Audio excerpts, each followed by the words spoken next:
The Arks of Omen Campaign was a major galaxy-wide offensive recently launched by Abaddon the Despoiler and his armies.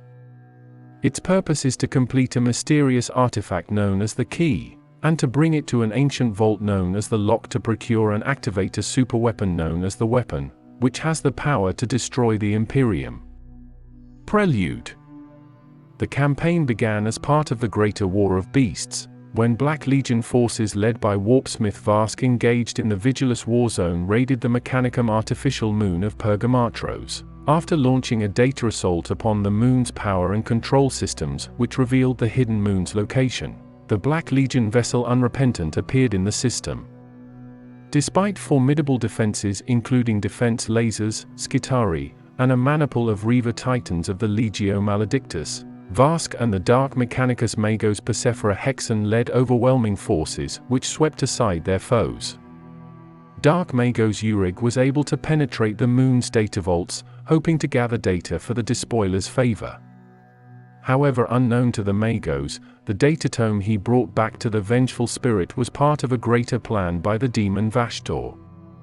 Months later, as Abaddon oversaw the continued repairs to his flagship the Vengeful Spirit, the data tome proved to be a portal that allowed Vashtorr to manifest on the bridge directly in the presence of the Despoiler. Upon meeting, Vashtorr presented Abaddon with a prophecy of a burning sky and stars blazing bright enough to drown out the darkness. He was candid with the Despoiler, declaring that while the ruler of the Forge of Souls, he was unsatisfied with his status and wished to become a fifth Chaos God in his own right. Vashtorr believed this could be achieved if he could fulfill this prophecy, and offered an alliance with Abaddon. The Despoiler was unimpressed, and Vashtorr bid that they move together on the nearby world of Magdala to demonstrate the value of an alliance where the next fragment of the mysterious key lay. Revelation on Magdala. Magdala was the homeworld of the troubled Iron Angel Space Marines. Despite their replenished gene seed stock and numbers, they nonetheless sported a formidable fleet and committed themselves to fight to the end upon the arrival of the Vengeful Spirit in their system. As battles erupted across space between the Iron Angels and traitor armadas, several hundred Iron Angels manned the formidable defenses of their fortress monastery known as the Angel's Crown. Black Legion and cultist forces landed on the surface of Magdala while the Despoiler, Forcus Kyber, and his Bringers of Despair launched a teleportation assault into the heart of the Angel's Crown. After defeating 3 Iron Angels librarians, it became clear that the Iron Angels' resistance was ultimately doomed as their forces were overwhelmed by the traitor onslaught. After having crushed the last serious resistance, Abaddon set about sacking the fortress monastery but discovered scenes of carnage and demonic corruption deep within its walls. Someone had already torn out the heart of the Angel's Crown, and soon enough Abaddon met the shackled demons and mutant engines of Vashtorr's own host. Here, the Iron Angels chapter Master Naiman and the last of the First Company were staging a final stand. However, thanks to Vashtorr, horrifying monstrosities erupted from the machineries of the Apothecarian and Reclusium as Abaddon himself struck down Naiman. After the battle, Vashtorr's forces ignored all but a tall marble pillar floating in a suspensor field. Dubbed the Oathing Stone by the Iron Angels, Abaddon was initially unimpressed with the pillar, but after hours of closed meeting with Vashtorr was informed of its true nature. After learning of its true purpose as a fragment of the key, Abaddon let out a great laugh and became committed to working with Vashtorr. Over the next several months, the Black Legion began to corral and mutate enormous space hulks under the direction of Vashtorr. Having spent many days and heavy casualties clearing these constructs of various foes, Vashtorr used his techno-sorcery to corrupt the hulks even further. Various Chaos champions either commanded by or allied to Abaddon were placed in charge of these reborn space hulks, which soon became known as the Arks of Omen, and their purpose was to assail worlds throughout the galaxy to secure further fragments of the key. Each Ark was commanded by a champion of Chaos, either one of Abaddon's own subordinates or an allied Chaos Lord that had pledged fealty to the Despoiler. The Arks unleashed. Even as Vashtorr labored to construct additional Arks, Abaddon unleashed those he had already built upon the galaxy. More than a dozen Arks made up this initial onslaught, each accompanied by a flotilla of Chaos vessels in dark contrast to the fleets of the Indomitus Crusade. Notable assaults launched in this first wave were conducted against the ice moons of Korbrak and the industrial sprawls of Vaingloria. After weeks of a bloody siege on the shrine world of Loom 4, Iron Warrior's warsmith Chagra, commander of the Ark of Omen Ogre, tore open the world's innermost reliquarium to secure a key fragment which took the form of an ancient fire-blackened cogitator bank, held in a stasis field. On Hasp, Alpha Legion agents penetrated an ancient dig site to secure a key fragment that appeared to be a meteorite embedded in the planet's bedrock. Upon recovery of a key fragment, they were presented before the warp portal aboard each Ark and claimed by Abaddon and Vashtorr. On Agamedes, the Ark Bloodmaw and its escorts began a month-long conflict against the maniples of Graia, that saw entire planets depopulated. Amidst the Rasputa cluster, the Bane of Life plunged into an ongoing war between the leagues of Votan of the Cronus Hegemony and the Orks of Warg Skullcracker. At the Serpessa Nebulae, Flensmaster Thavok of the Night Lords found his Bale fleet beset at every turn by Eldar of Ulthwi and Dark Eldar of the Cabal of the Iron Thorn. By the time the second wave of Arks of Omen was launched, the corrupted hulks were now present across every Imperium segmentum and many major war zones. Sometimes they ignored Imperial holdings altogether, targeting worlds inhabited by Orks, Tyranids, or even other heretic factions to claim their prize. Had it not been for the presence of the Arks themselves, Imperial authorities would not have placed these incidents as part of a larger pattern. Famed Lord Inquisitor Cotias of the Ordo Malleus received word from the Eldar of the larger Chaos plan. The Inquisition responded accordingly with investigation teams to the Bale fleet's true purpose, and while several Arks were boarded and purged at great cost during Imperial counterattacks, many more continued to wreak havoc upon the galaxy. Cortosa III. One of the most notable Chaos assaults took place on the fortress world of Cortosa III. Garrisoned by over 200 Imperial Guard regiments, at the heart of its Fortum Primus was a martial museum that held a key fragment in the shape of a sword. However, thanks to its Psyker Seers, the High Command of the world had foreseen the Chaos assault even before it arrived, and thus when the Ark Ogre arrived in system, it faced not only Imperial Guard but also a Sisters of Battle Convent and Black Templars force. Due to the Ark's advanced navigational systems, it was able to bypass these loyalist reinforcements and rapidly assault Cortosa III itself. The assault was led by the Sons of Rot under Gulthorg the Blighted, who sought not only to acquire the key fragment for Abaddon but also secure the planet in Nurgle's name. To that end, Lord Gulthorg deployed the Plague Crows and Vermin Guard with dealing with the Imperial fleet in the system, while he, the Sons of Rot, his Morbidax Traitor Guard regiments, Dark Mechanicus Vivisectors, and the Chaos Knights of House Nor launched an assault on Cortosa itself.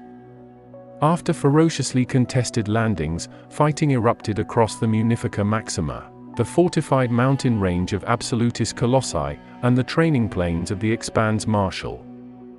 Viral weapons reduced thousands of loyalists to a bubbling slime, out of which demons of Vashtorr emerged.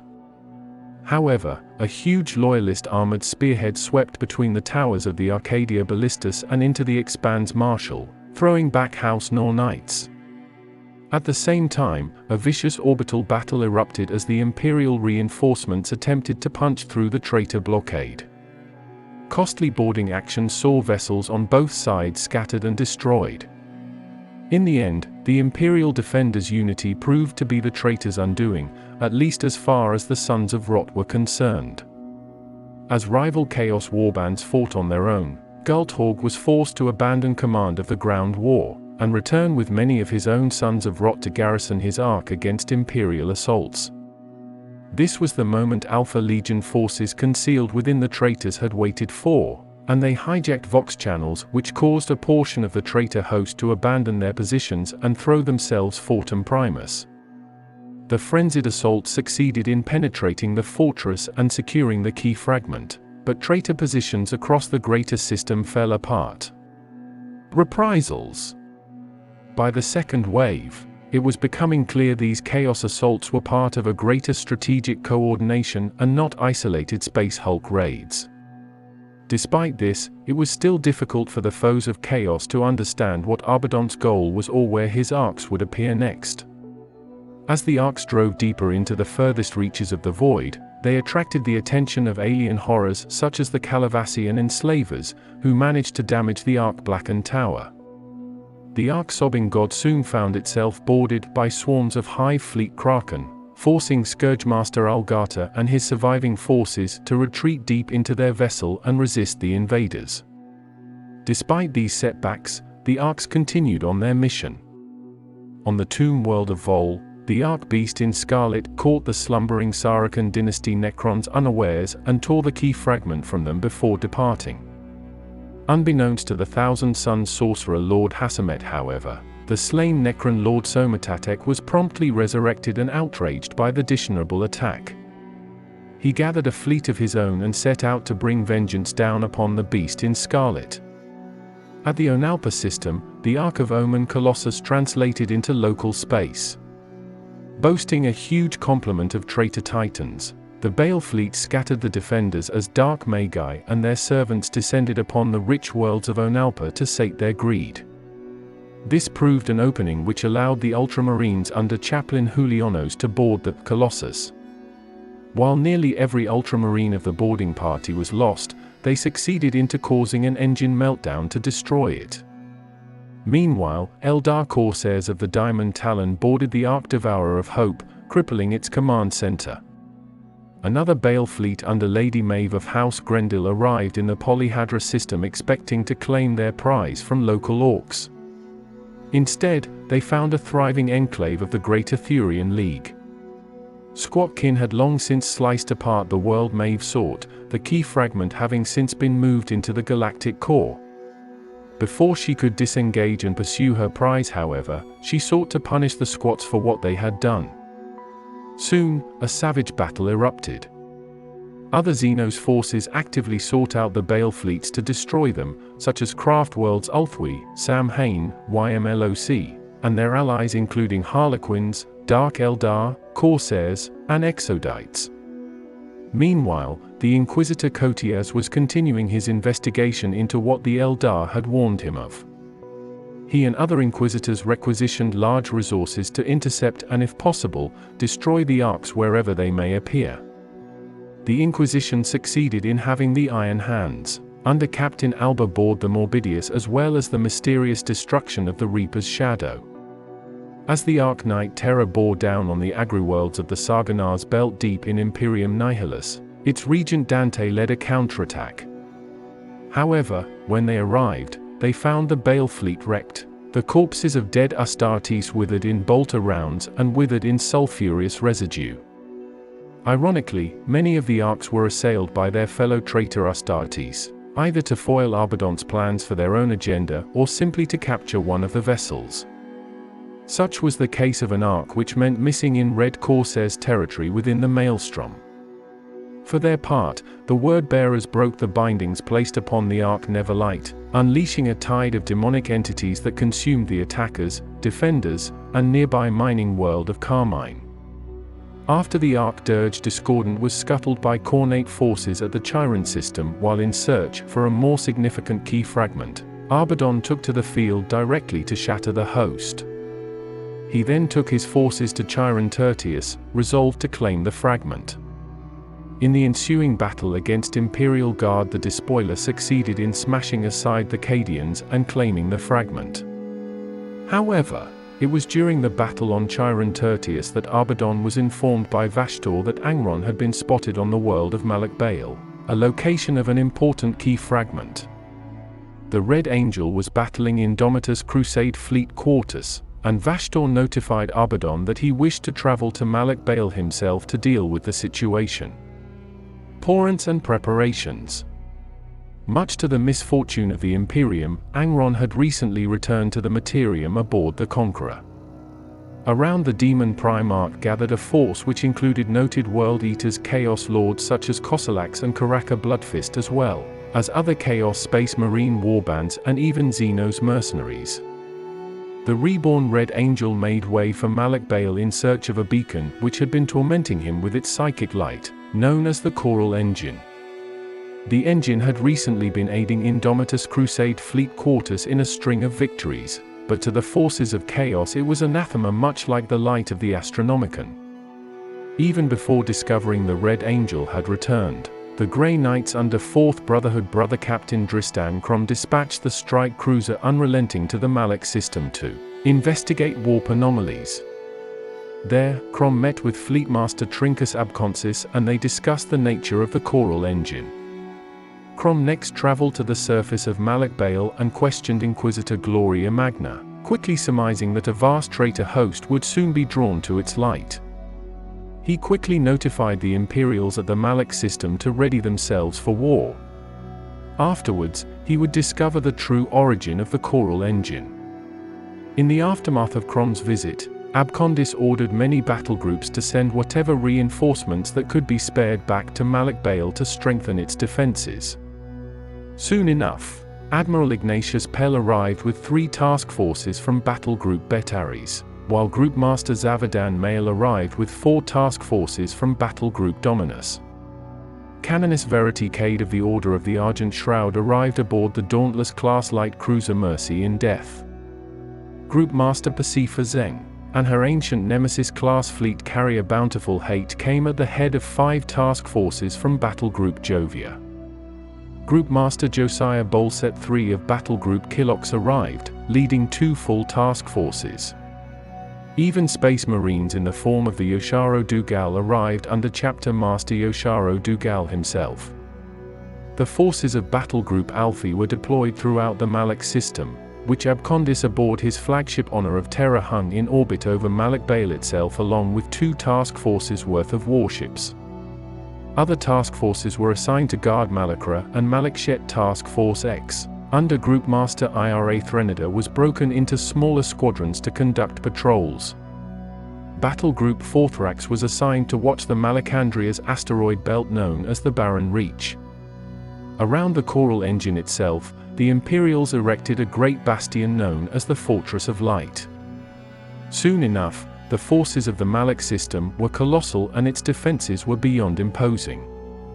However, after a full week of waiting, there was still no sign of the invaders, and many, including Fleetmaster Abcondis, grew doubtful that an attack of coming, and became frustrated that these great resources could be better used elsewhere.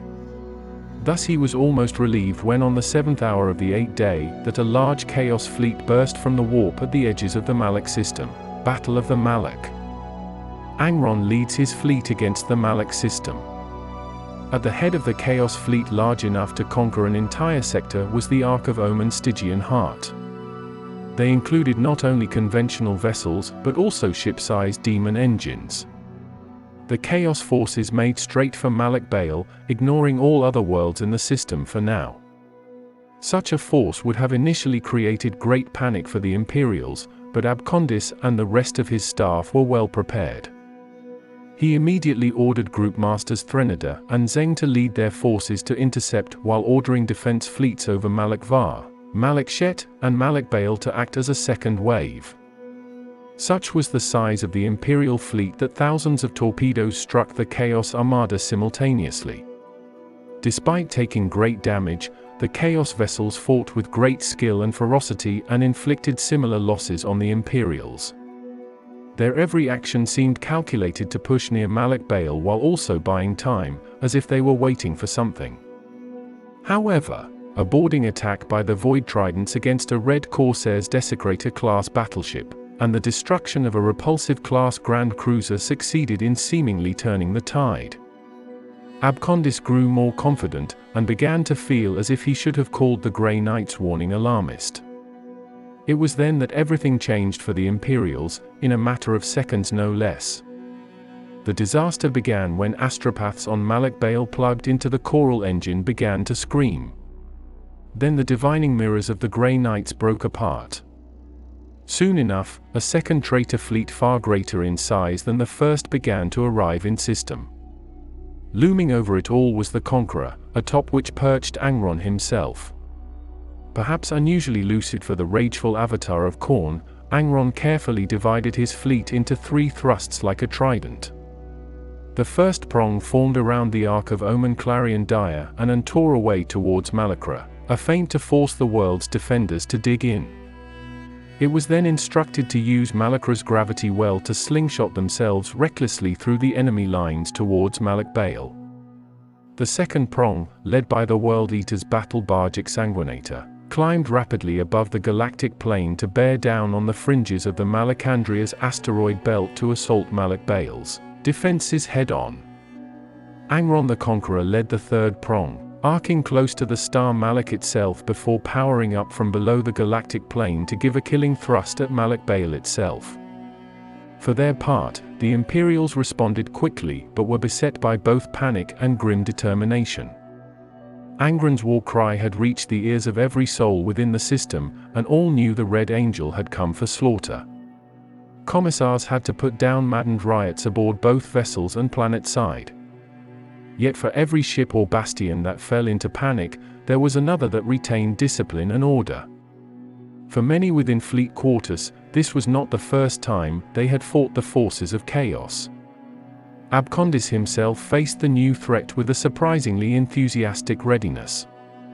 After quickly reforming his lines, Abcondis ordered Group Master Threnada to abandon her pursuit of the damaged Stygian heart and return to him.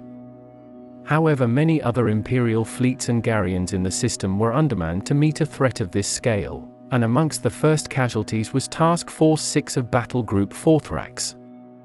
While they had initially joined with the Void Talons under Captain Ugoshi to conduct hit-and-run attacks from the asteroid belt against the fleet of the Exsanguinator, they were quickly overwhelmed by the size of the enemy force. The Void Talons failed in their attempts to board World Eater's vessels, being pushed back by frenzied counterattacks.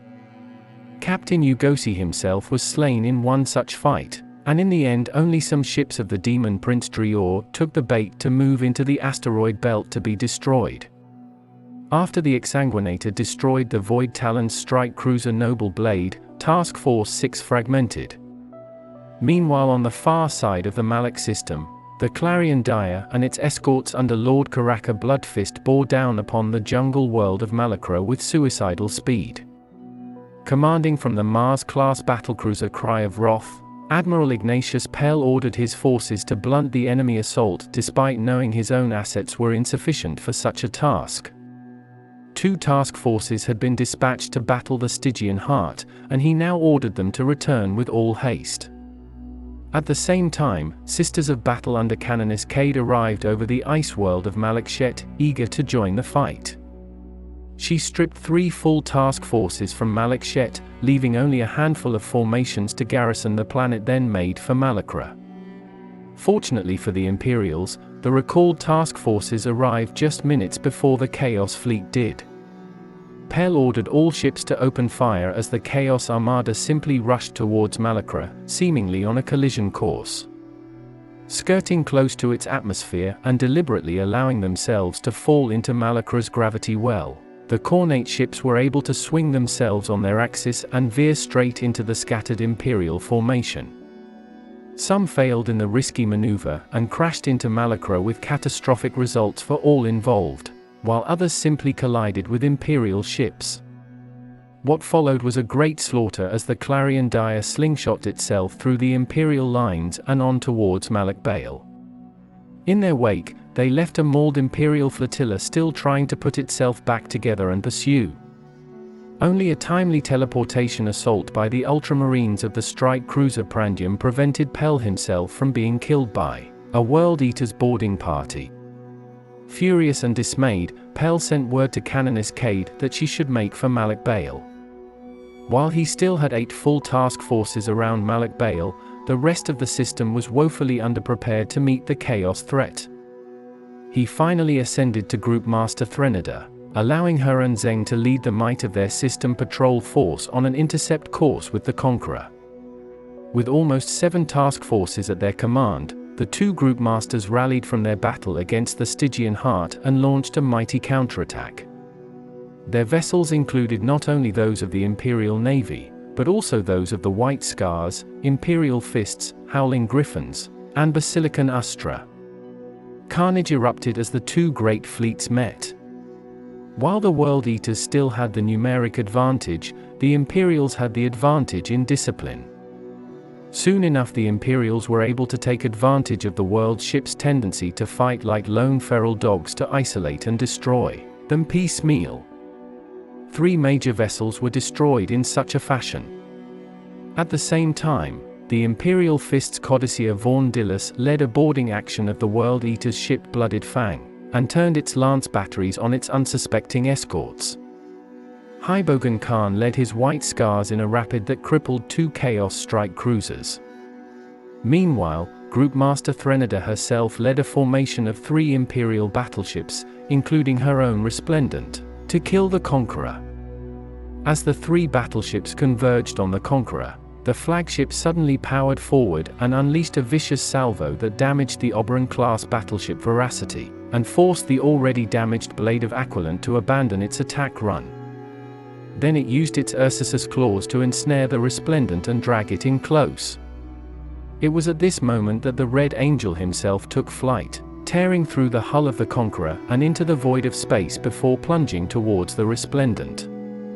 Despite nearly being torn in half by a lance blast, Angron plowed through an Imperial Navy frigate attempting to free the Resplendent and continued his dive towards the vessel.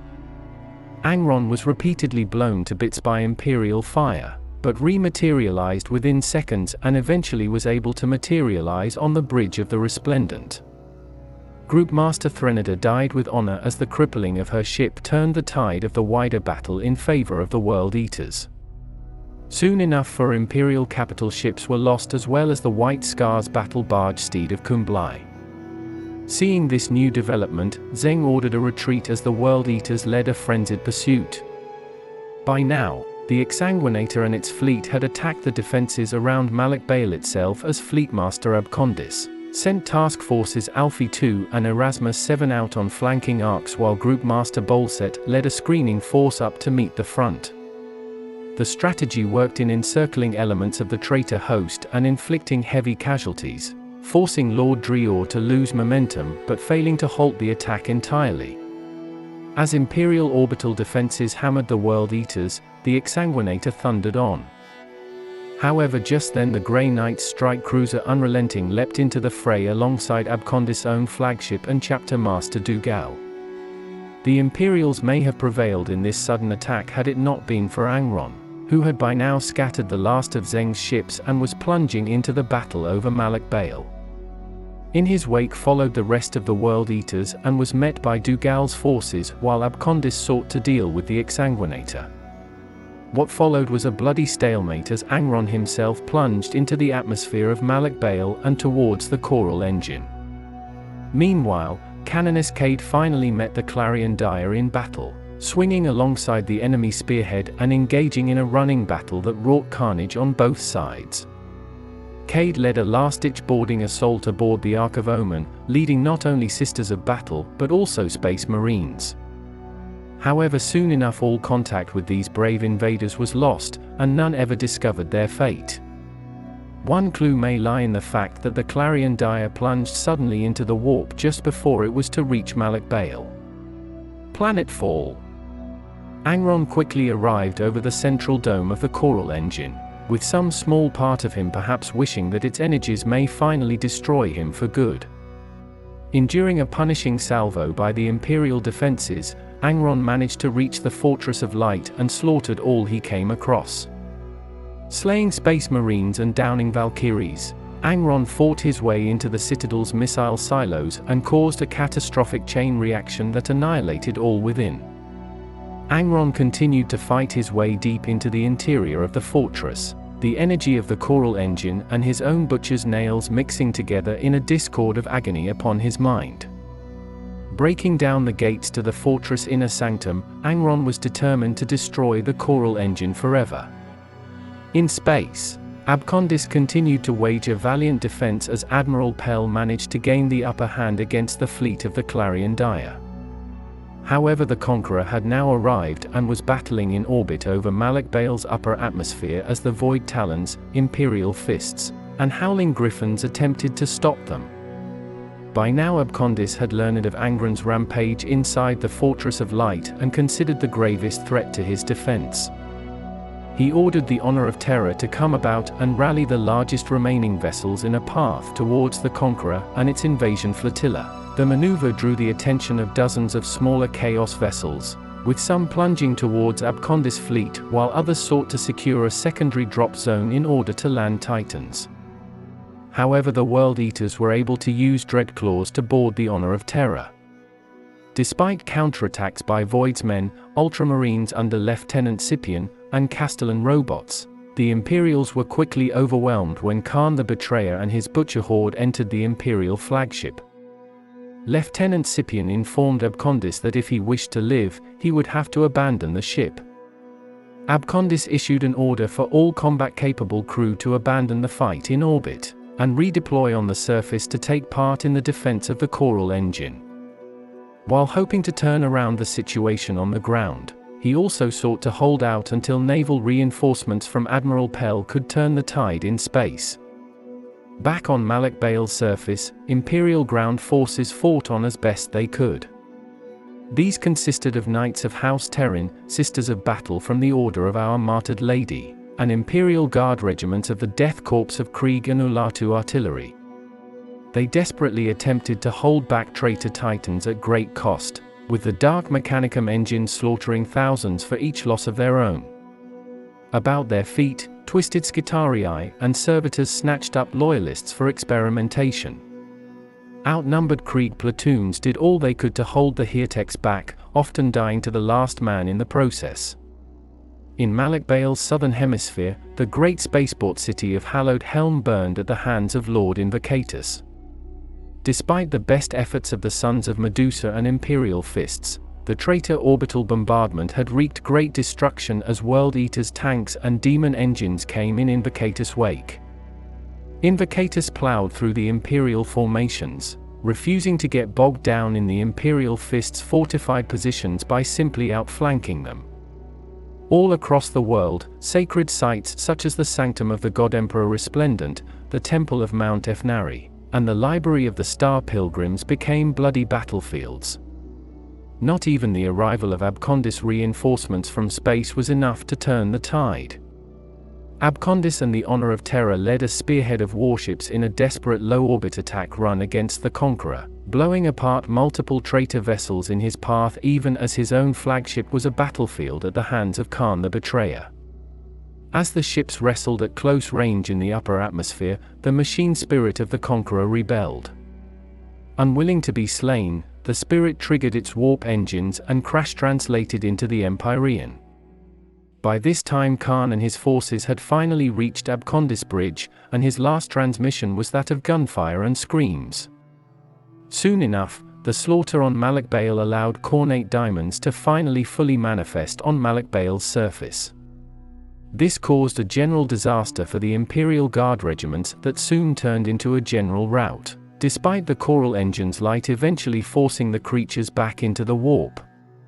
Nowhere was the bloodshed more horrific than within the Fortress of Light, where Angron was able to summon 8 bloodthirsters to his side alongside skull cannons, bloodletters, blood crushers, and even a Lord of Skulls. This terrifying host quickly swept aside the last of the Imperial defenses inside the Citadel's outer ring, and reached the gatehouse to the inner sanctum. Angron and his bloodthirster honor guard slaughtered the final Imperial fist standing in his way to reach the Coral engine itself. Meanwhile, aboard the Exsanguinator, Brother Captain Crom and his Grey Knights continued their boarding assault. The Grey Knights managed to fight their way to the bridge of the vessel, confronting the demon Prince Drior. The battle there was savage and cost Crom many brothers, but they succeeded in bashing Dreeghor back into the warp. Robbed of its link to its master, the Exsanguinator began to die. While the loss of the vessel was a major blow to Chaos forces, Crom cursed the time and resources it had cost. Crom then set about teleporting to Malik Bale's surface in order to confront Angron. As the battle raged, the Stygian heart had limped away under orders by Apophari Quen, who sought to ascertain what action should be taken. It was then that Vashtorr the Archiphane materialized aboard the damaged Ark. Murder curse. It was then that Inquisitor Amagna's voice erupted over the Vox, issuing scorn to the traitors as she had her tech adepts disable the last failsafes over the barely understood choral engine. Convinced that the light of the Emperor shined through the engine and could turn back the host, she amplified the power of the choral engine and let out a massive psychic shock wave. The blast caused Angron to tumble down from the air in agony and scour the demons from existence.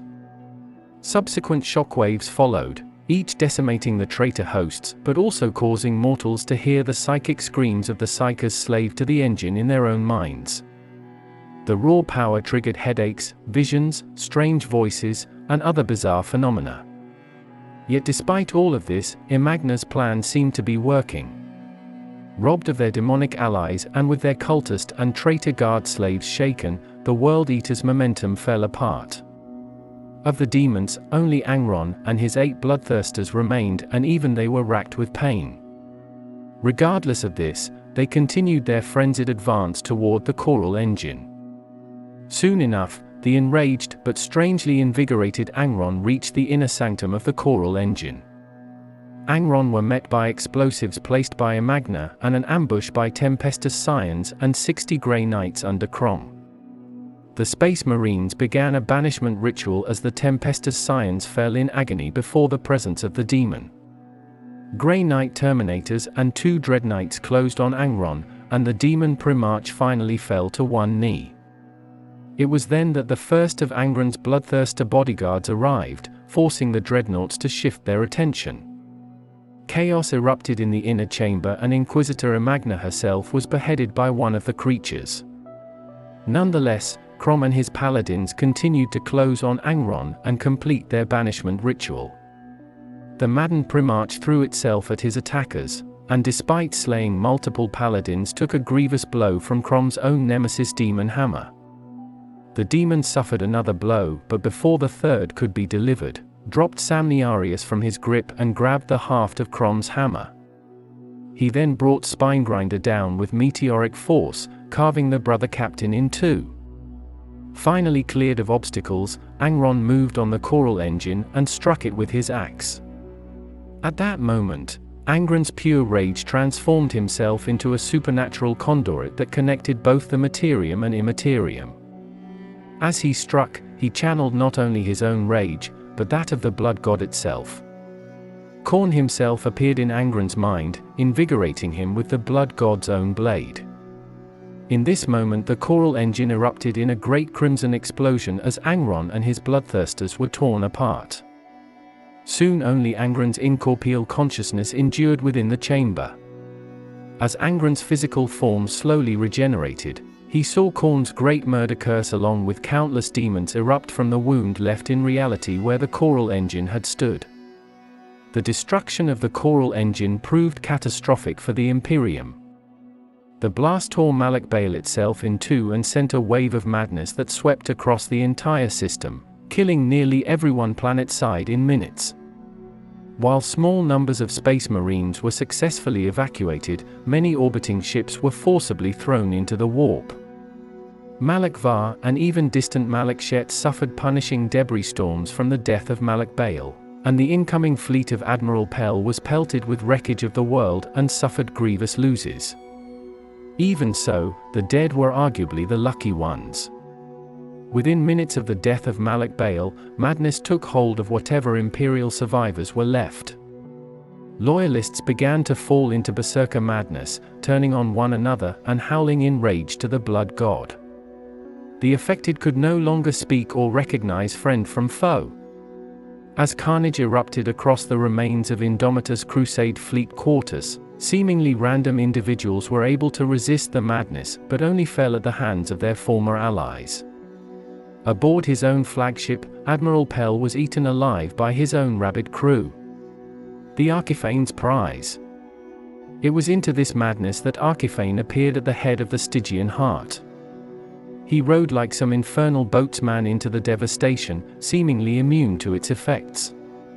He moved onto the ruins of Malik Bale, identifying the broken husk where the choral engine's geothermal siphon coil once existed. As he moved closer to the coil, now a great rune of Khorne, the Stygian heart began to come apart, but he formed bits of the vessel to create a staircase. Vashtorr moved forward to where the core of Malik Bale once stood. Taking a dark mass of stone from the core of Malik Bale, Archifane then stepped through a warp portal, having achieved what he had set out to do.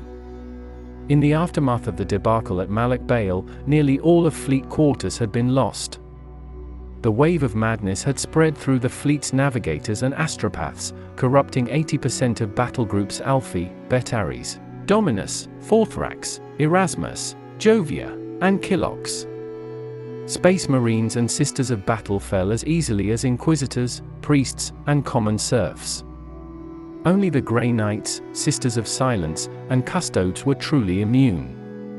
The disaster was exacerbated by the fact that the fragments of Fleet Quartus that remained began frenzied killing sprees across the galaxy, cutting bloody paths all the way back to the Imperium Sanctus and being declared excommunicate traitoris. The disaster would have far-reaching consequences for years to come. Preparations. After Angron's destruction of Crusade Fleet Quartus, Vashtorr sought to launch his own assault on the Rock, the mobile fortress monastery of the Dark Angels and one of the most formidable fortresses in the Imperium. Seeing another key fragment, he did not seek to undertake such a momentous task alone, using his ties with Abaddon to mobilize several Bale fleets and Chaos Space Marine forces from the Black Legion under Zorphas, Iron Warriors provided by Vashtorr's sometimes ally Perturabo, and word-bearers alongside his own cultist and demonic host known as the Cult of the Archifane. Vashtorr himself rode at the head of the Ark of Omen Orok Unleashed. Using his Ark's infernal artificial intelligence known as the Orok Myriad, Vashtorr was able to locate the Rock and its escort fleet and developed a plan to ambush the Dark Angels, and planned to use a diabolical warp weapon known as the Unmaker to bombard the Fortress Monastery Void Shield Array known as the Gorgon's Aegis into submission. The world of Marwan's Reach had recently cancelled its tithe to the Imperium due to their need to defend themselves from a sudden Chaos Knight invasion. Unlike their distress calls, this drew swift attention from the Imperium, and Fleet Primus Task Force 12 under Ultramarines Chief Librarian Varro Tigurius was dispatched to relieve the beleaguered world and restore its tribute payments. After learning their hated archenemy House Corvax was assailing Marwan's Reach, House Raven proved eager to aid Tigurius in his task. The dark-hooded heretic Astartes who were marching alongside the Chaos Knights also drew the attention of the Dark Angels. Thus did the strike cruiser Implacable Justice appear in the Valvire system with a complement of Ravenwing under Samael. After confirming the presence of Fallen, the Rock itself and its escort fleet carrying over half the chapter's strength appeared in the system. War for the Rock. Vashtorr's assault came as the Dark Angels' home fleet was rushing to the aid of Marwan's Reach. Having his own fleet materialize out of the warp at ambush angles, unleashing a punishing void salvo on the Dark Angels' fleet. Reacting quickly, Chief Librarian Ezekiel transferred fleet command to Samael, and attempted to make full course towards Marwan's Reach in order to link up with Task Force 12 as Samael dispersed his own ships to initiate a fighting retreat. The Dark Angels' fleet however suffered heavy losses, losing the warships the Revenged, Silent Sentinel, Primarch's Roar, Obsidian Sword, and Valiant Ire. Meanwhile, the damaged frigate Solemn Vow suffered a Geller field failure and was overrun by diamonds. The Dark Angels did not suffer alone however, and a squad of Deathwing Knights was able to board the traitor Grand Cruiser Vanderbraxis, taking control of its guns to destroy the vessel itself. The Implacable Justice meanwhile unleashed waves of Ravenwing Black Knights piloting fighter craft to cripple several traitor vessels. The Rock and its fleet escorts managed to cripple a quarter of the traitor host, but ultimately failed to prevent the Dark Angels' home from being boarded. With the Dark Angels' fleet dispersed, the Rock now faced the Orok Unleashed alone. Utilizing gigantic energy projectors mounted on his Bale fleet's escorts, Vashtorr charged the Unmaker aboard the Orok Unleashed. The cannon aboard the Ark combined with the other energy projectors, unleashing a massive black of warp energy that disabled the Rock's void shield array known as the Gorgon's Aegis. The Archifane next launched a series of landing craft and boarding torpedoes, and the rock itself was soon boarded as the Dark Angel's master of the Forge sought to restore the Gorgon's aegis. Aboard the rock itself, Supreme Grand Master Azrael appointed Belial as overall commander of the rock's defense, while Ezekiel, Lazarus, Asmodai, and Azrael himself led detachments to turn every corridor of the rock into a killing field. Despite the scale of the assault, the Archifane knew he was unlikely to fully capture the rock or wipe out the Dark Angels. This was not his goal, however. He simply sought to drive the Dark Angels back as he ventured deep within the vaults of the rock to acquire the prize he sought. The fight for the rock broke into two distinct theaters. The first was upon the rocky plain surrounding the rock's central command spire known as the Tower of Angels. Here, Iron Warriors and Black Legion armor alongside hordes of demon engines drove on the surface of the rock, threatening Belial's own stratagem and emergency void shield generators. Belial ordered armored spearheads to venture out and push back the traitor armor alongside a cadre of librarians and Ravenwing land speeders. However, it soon became apparent that the traitors were content to tie up the Dark Angels and force Belial's forces in place. The second and most important theater was deep within the rock itself, as the Archifane and his boarding parties sought to claim their prize. Here, fast-moving elements of the Dark Angels' 8th and 10th Companies launched localized counterattacks against each fresh breach point. Meanwhile, layered defenses drawn from the remaining forces secured crucial intersections, corridors, lifts, and other facilities. The initial fighting was a confused race to staunch one wound after another as the full weight of the Chaos surprise attack came to bear. However, in the face of overwhelming Chaos assaults led by Black Legion Terminators and Word-Bearers summoned Diamonds, these Dark Angels detachments suffered grievous losses. But their sacrifice allowed time for a second layer of Dark Angels defenses to be erected, most notably in the Vault of Banners under Chaplain Asmodai. Here, Asmodai led 50 Battle Brothers and broke for successive Chaos assaults. In the Whispering Dome, Dark Angels Dreadnoughts and heavy weapons specialists fought a ferocious battle against Iron Warriors Warsmith Korag. While the Dark Angels scored some local victories, it became apparent that the main thrust towards the Forbidden Gate and Ascension Well stairway led by Vashtorr himself could not be halted. Vashtorr was aided by Zorphas and the Word-Bearers Dark Apostle Gar-Hatun in summoning great demonic hordes, and converging to dive deep into the heart of the rock.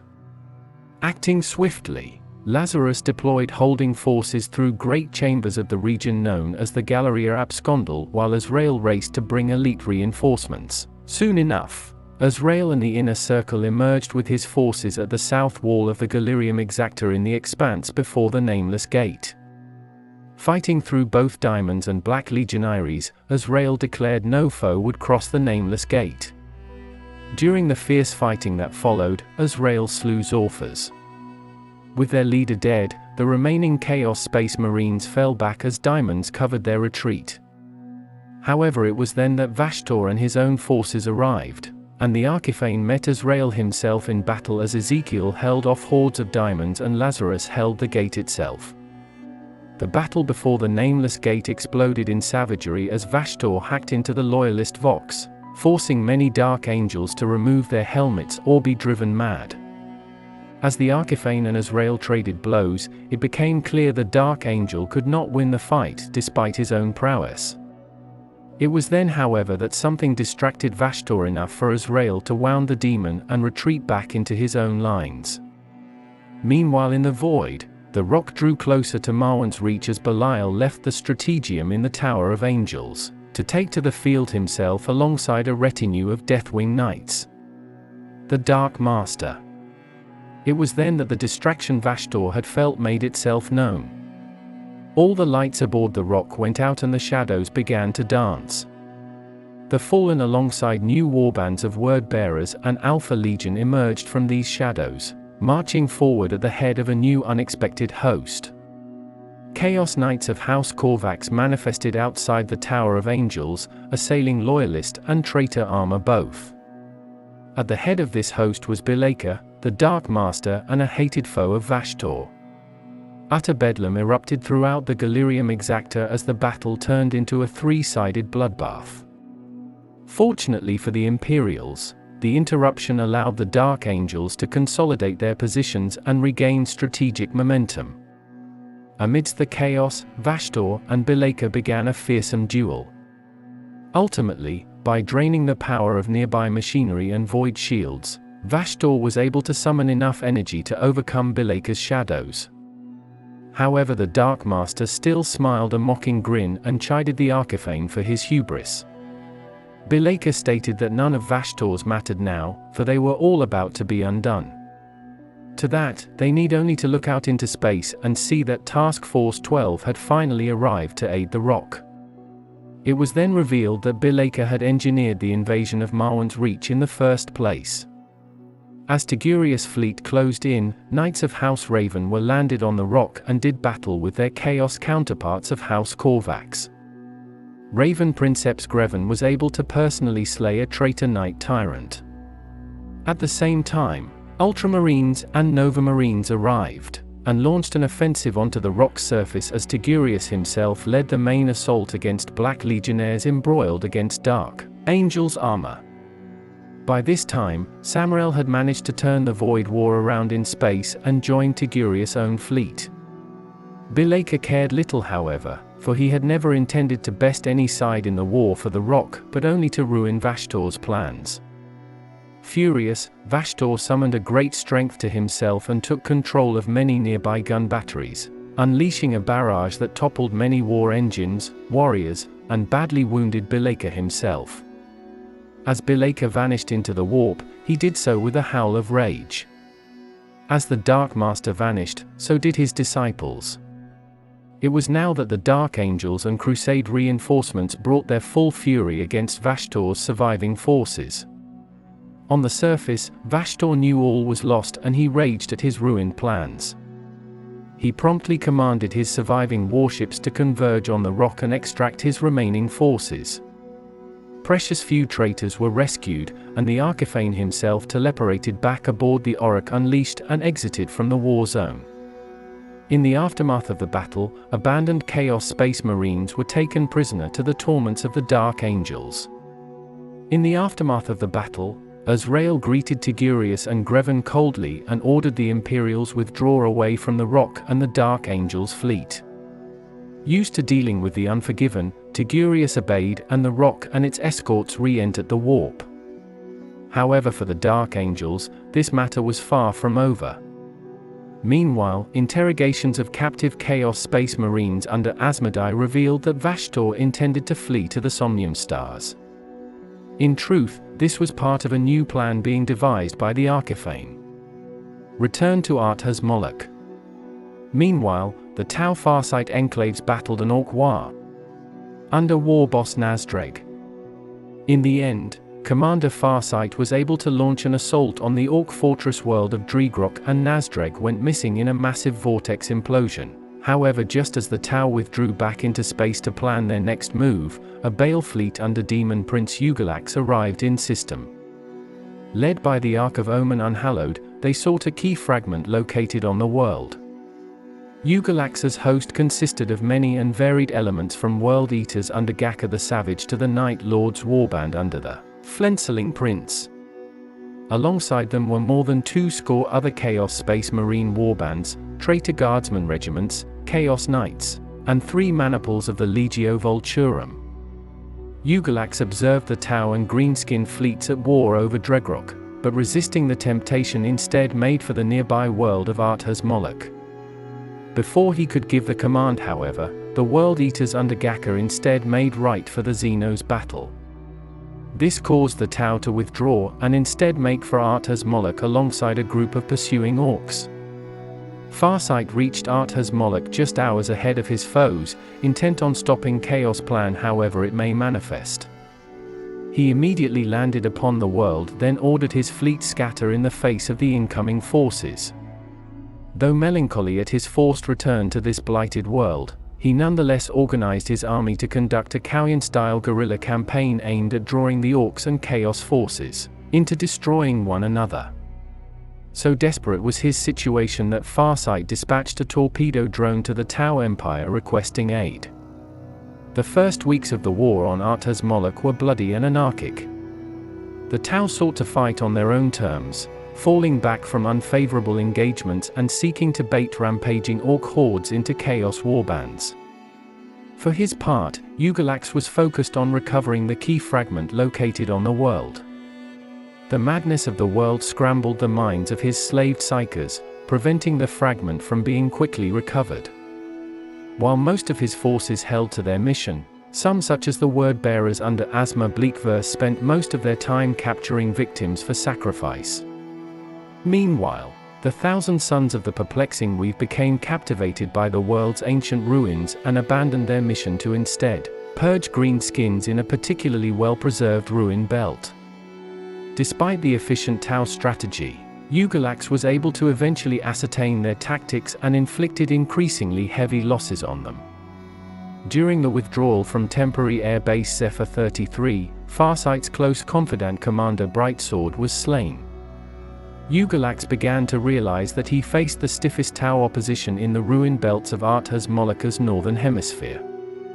Intrigued, he began to believe that the Tau had hidden most of their command assets here, or more importantly were defending something that they did not want Chaos forces to capture. The Orks meanwhile continued to pour down onto Arthas Moloch, and a group of freebooters even boarded the Unhallowed itself. With Nasdreg's disappearance, several Orks had risen to command the remnants of his war.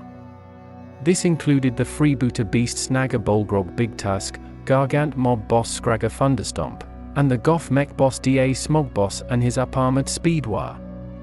The greenskins increasingly began to work together, forcing the Tau into smaller operational areas and frustrating Farsight. The heavy casualties and the loss of friends such as Brightsword and Ablotai began to take its mental toll of Oshova personally. War of attrition. By this point, the Tau were being pushed into the ruin zone around the Great Star Dais. Rather than break out, an increasingly frustrated Farsight instead established a series of corridors to drawn in most of his forces, and established what was dubbed the Star Dais Exclusion Zone. He then instructed his best commanders to focus on decapitation strikes against Ork and Chaos command assets, which succeeded in knocking out many Greenskin and Chaos warlords alike, including the Night Lord's leader known as the Flenseling Prince. These strikes also proved to spark infighting amongst his enemies and bought time for the Tau Empire reinforcements he hoped were on their way. During these actions, a vengeful Farsight fought in the thickest of the action, venting his frustrations upon his foes. By the time of the Battle of the Haggard Tower against a huge Ork horde, that the supposed ethereal aid finally arrived from the Tau Empire, during which Commander Bravestorm was badly injured. As Farsight oversaw the wounded Bravestorm's evacuation to a medical facility, a drone appeared projecting the image of Ethereal Supreme Aunva. Instead of offering salvation, however, the holographic message stated that Farsight had turned his back on the greater good through his actions, and that the entire Farsight enclaves would be condemned with him. The message finished by stating he hoped Farsight would inflict much damage on the Chaos and Ork forces before his inevitable end. A furious Farsight destroyed the drone with his plasma rifle and then ordered his forces to withdraw to their fallback positions, while he went into a state of meditation to determine what their next move would be. In truth, Farsight had now become determined on his final desperate gambit to unleash the same enemies at the Great Star Dais upon his foes that he had encountered during his first visit to Arthas Moloch. The Great Star Dais. Farsight immediately ordered the Tau fleet scattered across the system to return to Arthas Moloch and prepare for high-value extraction. All across the battlefront, Tau forces began to conduct a fighting and orderly withdrawal. As the Tau cordon decreased in size, Ork and Chaos forces began to clash more frequently, and Farsight sought to exploit this. Soon only Farsight, his commanders, and a few thousand warriors were left around the Great Star Dais. At the same time, an Imperial Deathwatch force aboard the Sword-class frigate Bleak Missive intercepted Farsight's communique. Watch Captain Thelonious counseled his codicea Cassius, who in truth was an Alpha Legion infiltrator known as Lord Glass. Informing on the Death Watch to Vashtorr, Lord Glass sought to acquire the key fragment of Arthas Moloch before Ugalax could do so. Lord Glass activated his trigger phrase aboard the bleak missive, that of Looking Glass, causing 20 of the 34 Space Marines aboard to reveal their true allegiance and rise up. Taking their loyalist brothers by complete surprise, the Alpha Legion quickly overran the frigate and set course for Arthas Moloch. Upon arriving, they abandoned the vessel to make planetfall as the bleak missive was blasted from space. The Alpha Legion target was an ancient downed Dark Angel's Dark Talon fighter jet, in which they believed the key fragment was held. By this point, Gaka and his World Eaters had launched a full-scale assault on the first Tau defenses around the Great Star Dais. Massed waves of cultists and traitor guardsmen absorbed the Tau volley fire, allowing the Chaos Space Marines to draw in close and rip the Xenos to pieces. In their wake came tanks and demon engines. Ugalax himself surged forward alongside a column of Black Legion vehicles, and the Tau proved unable to halt the Chaos advance. Out on the Ashen Plains, Ork Gargants under Scragga Thunderstomp fought the Chaos Titans of the Legio Vulturum as Knights and Stompers clashed around their feet. Other Ork warbands surged forward, creating a hectic three-sided battle for supremacy. A fourth faction entered the fray when the Alpha Legionnaires under Lord Glass arrived, seeking the downed Dark Talon fighter. Using servitors to excavate the Dark Talon and the crystalline growth within, Lord Glass was overjoyed at acquiring the key fragment before Ugalax. Now, they need only board the Unhallowed and offer up the fragment to the warp portal within to take credit with Vashtorr for the discovery. Soon enough, Ork and Chaos forces began to reach the Great Star Dais itself. Farsight pulled back his remaining forces while he and the remainder of the 8, now reduced to 5, made their stand on the dais itself. Resisting the urge to surge forward and spill the blood of his enemies, Farsight instead stuck to his plan. This odd bloodlust was spreading throughout the Tau ranks, causing some normally disciplined warriors to venture out of their defenses to meet the oncoming foes. Farsight recognized some external force was influencing the Tau, but knew he must complete his mission before they all fell to madness. Only when the first wave of berserkers reached the dais did Farsight and his remaining officers open fire. Orks soon entered the kill box, and it was then that Farsight enacted his plan. He used the blood of the fallen enemies to influence the ancient structure, and soon enough demons began to manifest across the battlefield.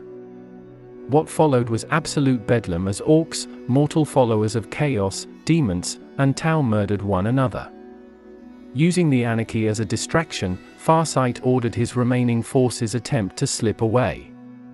Tau warships were in orbit over Arthas Moloch's northern hemisphere, blasting a path through enemy vessels for extraction. However, madness began to sweep through the Tau lines, and Farsight's battle suit itself was transformed into a war engine to rival a Titan. His Dawn Blade had been replaced with an axe and skulls appeared across his armor. Farsight began to view his planned retreat of cowardice, and he soon lost himself in rage as he hacked apart enemies. However, it was the thought that he should fight alone for himself and let his own troops too weak to survive fall that caused Farsight to recoil in horror, and a degree of sanity returned to him. As Farsight regained his senses and returned to his uncorrupted form, his battlesuit AI informed him that their window of retreat had now shrunk to mere minutes. Jetting back to the Star Dais, Farsight gathered his remaining 8 to him and ordered that they were to fight no more this day. They would resist the urge to spill blood and instead shepherd their surviving troops out of the battle zone. Extraction was all that mattered now, retreat was survival. Content to let the enemy destroy one another, the Tau withdrew north to the extraction zone. Shortly after the Tau departed, the Chaos forces also disappeared, having seemingly achieved their objective. Only greenskins remained on Arthas Moloch, who soon lost interest and looked elsewhere for a fight. After the enemy had departed, Farsight and his entourage quietly returned to Arthas Moloch to examine the Great Star Dais and investigate its status. Farsight was pleased to find the corruption was gone, and that organic life was beginning to develop on the world. The lure. Following Vashtorr's assault on the rock, the Dark Angels and other chapters of the Unforgiven gathered in strength to learn of the Archiphane's stronghold, and finish the demon once and for all. Ultimately, 3/4 of all Unforgiven strength was mustered at the Great Mobile Fortress Monastery. Meanwhile, torture of captured Fallen revealed that Vashtorr had taken refuge in the Idolatros system in the Somnium Stars. Azrael and other assembled inner circle knew they were heading into a trap, but at the same time could not leave Vashtorr free to wreak havoc upon the Imperium. Azrael dispatched several task forces of Unforgiven ahead of the main fleet in order to search for Vashtorr's inevitable trap. At the same time, Ezekiel and other Unforgiven chief librarians sought to unravel the strands of fate and foresee what awaited them in the Somnium Stars. Soon enough, Ravenwing scout fleets returned with word of waiting traitor armadas within the Idolatros system.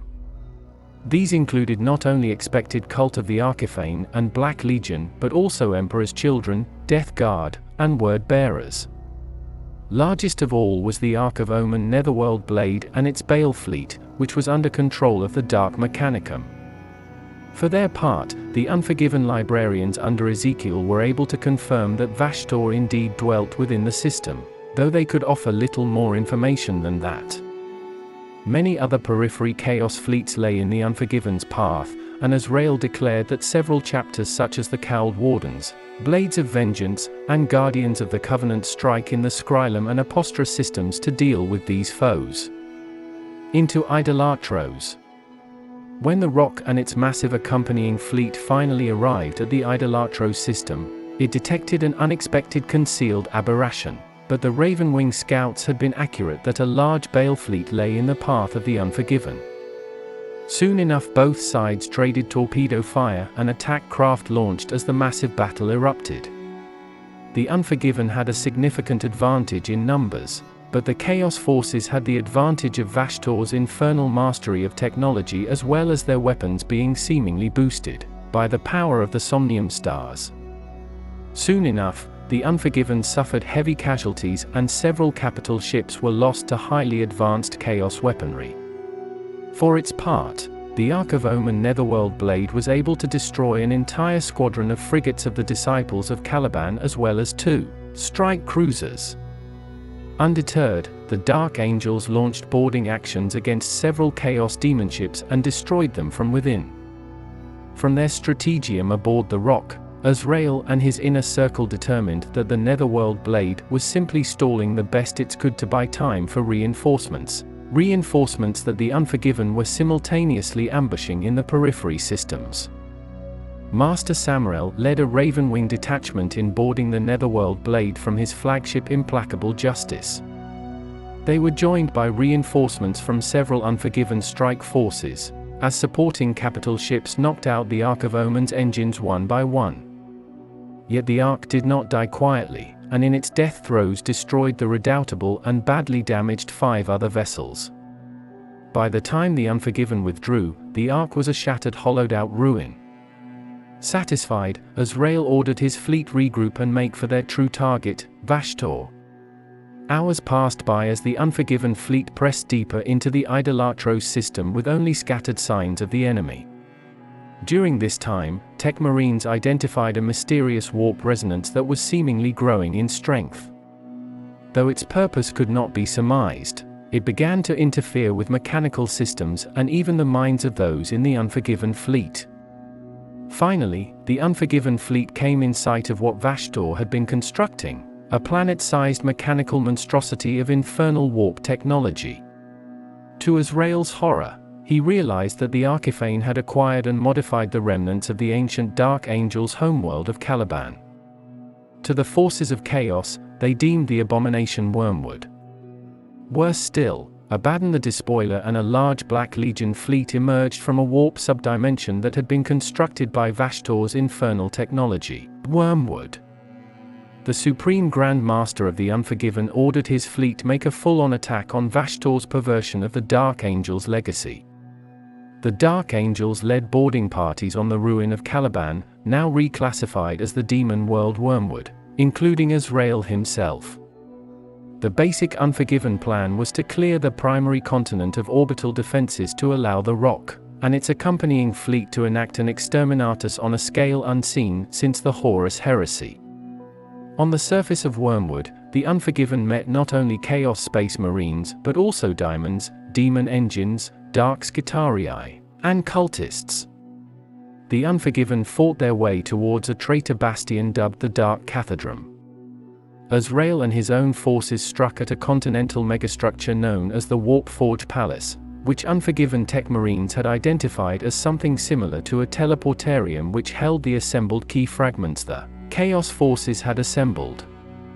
Alongside Ezekiel, Belial, and Asmodai, Azrael struck at the Warpforge Palace as Angels of Redemption, Cowled Wardens, and Bladekeepers conducted diversionary attacks. After many nightmarish hours of battle which included facing the demon Prince Parallaxis, Azrael and his entourage at last reached the heart of the Warpforged Palace. There, they confronted an altar of Calibanite ruins on which the key fragments had been ferried. Now however, the altar was the site of a huge brass shrine to Khorne which was defended by World Eaters and House Beskar. At its center was a vast summoning circle, and from it emerged Angron, Primarch of the World Eaters. In orbit, the Unforgiven found themselves hard-pressed by Abaddon's fleet led by the Vengeful Spirit, and Vashtorr's Bale fleet led by the Ark of Omen Orok Unleashed. The Unforgiven fleet was led by Grand Master Naka of the Consecrators, but they were sandwiched between the weaponry of Wormwood and the Chaos Armada. Abaddon and Forcas Kyber led a boarding operation of the Ravenwing flagship Implacable Justice, scuttling the vessel and sending its remains tumbling into the Loyalist fleet. Its warp drive then detonated, devastating the Unforgiven. Fortunately for the Unforgiven, a Loyalist armada of Blood Angels and Imperial Navy under Regent Dante soon translated into the Idolatros system. Though not knowing how these allies had known of the Unforgiven's crusade, Naka nonetheless was relieved by these new arrivals. From his flagship Absolution's Ire, Dante ordered the attack. However, still unknown to the Unforgiven, Dante carried with him a special passenger, Lion L. Johnson, the recently reawakened Primarch of the Dark Angels. Dante's arrival. To Dante's surprise, however, the Lion no longer could be discovered aboard his flagship. The Blood Angels chapter master quickly surmised that he had used his own new abilities to manifest on Caliban's surface. Trusting a son of the Emperor to carry out his own task, Dante proceeded with his own plan, and sent Imperial Navy reinforcements to bolster the defenses of the Rock as his own Blood Angels fleet plunged into the desperate orbital battle. At his arrival, Dante proudly announced the return of Lion L. Johnson, which was met by utter disbelief and shock by the Unforgiven. Naka bombarded Dante with questions and oaths before stating that he now owed the Blood Angels a debt that could never be repaid.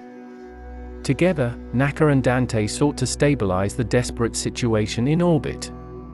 Seeing the Blood Angels fleet inbound, Abaddon ordered his ships to disengage from their present actions and reform for a counterattack. For his part, Vashtorr was irked by these new arrivals but undeterred. He reorganized his vessels and led the Orok Unleashed towards the Rock. Once within range of the Rock, Vashtorr used his technological mastery to establish contact with the prize he had sought all along, the ancient Tuchulcha engine, which had become embedded in the Rock millennia ago. Already, Vashtorr had acquired its sister engines Ouroboros and Plagueheart, and with the third and final piece could create the Dissonance engine in order to use the key to access an old one vault from the days of the war, in heaven. After exchanging a string of questions and dialogue, Vashtorr and the Tuchulcha vanished into another realm entirely. Inside the pocket dimension at the heart of Wormwood, Vashtorr and Tuchulcha manifested alongside the Ouroboros and Plagueheart. Finally, Archiphane began to complete his work by completing the Dissonance engine. However, the action proved to shatter the Orok Unleashed alongside its abominable intelligence, the Orok Myriad. Following the destruction of the Orok Unleashed, the Chaos fleet in orbit now found itself badly outmatched. The Rock and Imperial Navy vessels plunged forward, seeking to reinforce the Unforgiven and Blood Angels near Wormwood. Back on Wormwood's surface, Azrael led a desperate defense against the might of Angron and his World Eaters. The Deathwing and Librarians conducted a rearguard action to allow Azrael and the core of his force into a string of Gothic structures, though the cost had been terrible and Belial badly wounded by Angron himself. Several World Eaters attacks led by Angron on the new Unforgiven defensive line had failed, but at great cost. Soon enough, the Unforgiven now found themselves encircled and awaiting inevitable destruction. Just then, a golden host led by Dante himself emerged from the sky to save the Dark Angels. Together with these new allies, the Dark Angels led a general counterattack to break out of their siege. Amidst the chaotic battle, Azrael and Dante coordinated their actions despite a lack of Vox contact. Angron clearly had to be dealt with first, and the Blood Angels focused most of their fire upon this foe. Dante and his sanguinary guard fell upon the Red Angel alongside assault squads and Redemptor dreadnoughts.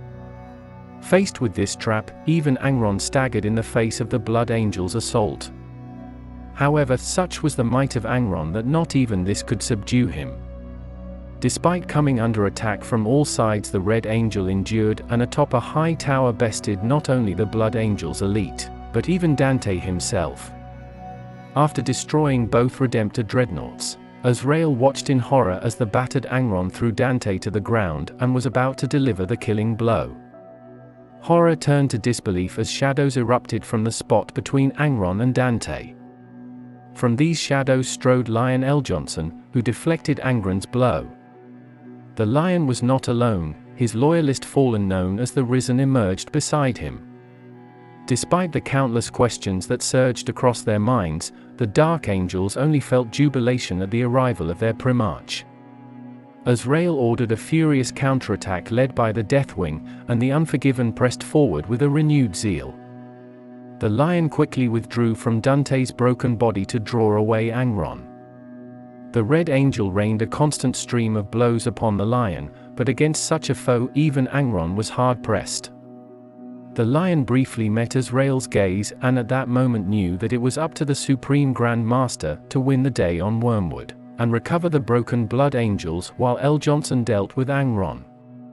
The Angel and the Beast.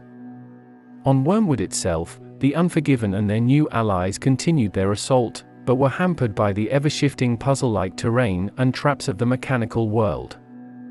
Amidst all of this battled the Lion and Angron. While L. Johnson was disgusted by the corrupted form of his former brother, Angron felt only some dim recognition of the Lion. The two demigods fought their way across Wormwood, and with the Lion armed with his new weapon's fealty and the Emperor's shield, even Angron was facing an extreme challenge.